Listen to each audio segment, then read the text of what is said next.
I joined the school board, but something happens when they get on the board. Stay the course, you know, in education. Well, but that's the thing that amazes me when we talk about the issue of we talk about that. I think your point was valuable when you said how it impacts it. In Chicago, my wife was vice president of a community college there, and so Mayor Daley, he's over the whole school district, and so he was complaining about $40 million they spent every year on remedial education with the city colleges. But I'm going, but you're over the school system. Right. So it's a little hard for you to complain about the $40 million you got to spend on the college level when you're over the school system where they came from. Stuff, right? Yeah. Right. That's why if you stay the course with this, you know, it's a shame that early childhood education is not politically popular, and the reason it isn't is because people want to see what you've done for me lately. Fill a pothole, I can see it right now.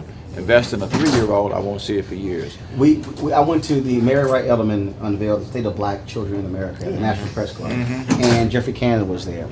Canada said something that was truly amazing. He said, black children are behind their white counterparts in the womb. He said, in order for us to catch up, we have to go back to the point of conception. He said, if a black mother isn't getting prenatal care, that child is coming out malnourished. He then went through this whole deal. Mary Wright Edelman said that the average black kid is going to kindergarten not even knowing 250 words. That's right. A white kid is knowing thousands of words. Right. And so, folks are sitting here saying, oh yeah, but that's really not important. But when you start paying those police costs and jail costs 18, 19 years later, then you go, would have invested. Dang, I wish. You know, I did. When I was on the council, I was on the council before I got to my current seat. I did a bill to create universal pre-kindergarten. And we've now gotten there in the city. That is going to pay off manyfold for this city because you talk about vocabulary, you talk about reading, you talk about interest in learning. Right. Instead of getting these kids at 5 years old, we now get every kid at 3 years old in the District of Columbia. And what I'd love to do when we get some more money, I want to invest in infants and toddlers because if you hit it right there, when they get to be 6 or 7 years old, they'll have a different view, different perspective on learning. We start to lose kids at age 7. They don't leave the school at that point. They psychologically disengage. Do you think that the fundamental problem is that as Americans, and I've long believed this, we are totally reactionary until it becomes a crisis. Yeah. Then we go, okay, we might want to do something about that. I mean, like in denial. Well, the good thing is I think the budget is going to force a new approach on the prison industrial complex. It's not that they're going to be more compassionate. I think there's a shift among conservative people that we can't continue to carry this freight. Actually, that happened. So it's going to cause a policy shift that may be more helpful as it relates to young people. Wall Street Journal had a story 2 years ago, the state of Missouri. That's exactly what happened.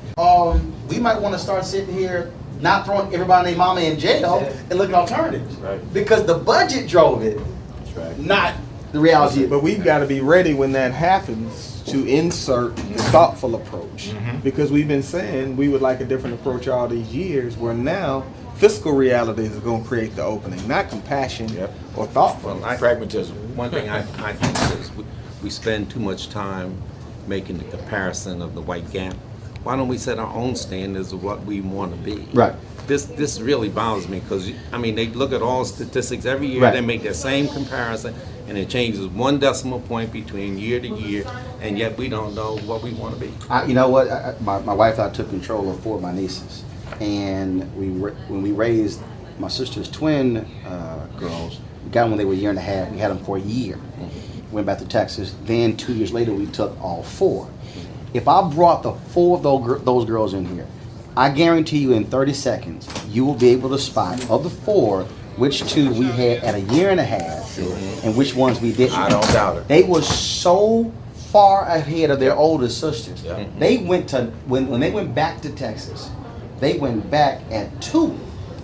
And then when they came with us and they went back at 5, they were so far ahead of all the other kids, and they were going. The teacher said, "Man, they came in here knowing shapes, sizes, colors, words, and everything else because of inundated." So you're right; it's that raising expectation. They're interested in learning. Oh, they were so crazy that when they were in the nursery in Chicago, they would come home. We got homework. We were like, "Okay, that works right there." So it wasn't doom and dread. They were excited about it. So you're right. I mean, so they are on a path. What I keep telling black folks is, if you ignore 0 to 5, we can't have a conversation at 12. really wasting. 90% of brain development takes place by the time a child is 5, and yet we ignore education as a society until they are 5. We look at all the rest of it as optional. As a matter of fact, we were calling 3-year-old programs preschool. I said, why are you calling it preschool? Call it education. Call it what it is. Just call it school. Yeah, exactly. School. That's right. Preschool. That's a good one. All right, Yeah, we man. appreciate it. Thanks a bunch. All right. Thanks a bunch. I Okay, appreciate see it. you. Thank you. See you soon. All right, appreciate it. Thanks a bunch. All right. All right, Gentlemen. thank you. Thanks a bunch. Thanks for All right, having me. not a problem.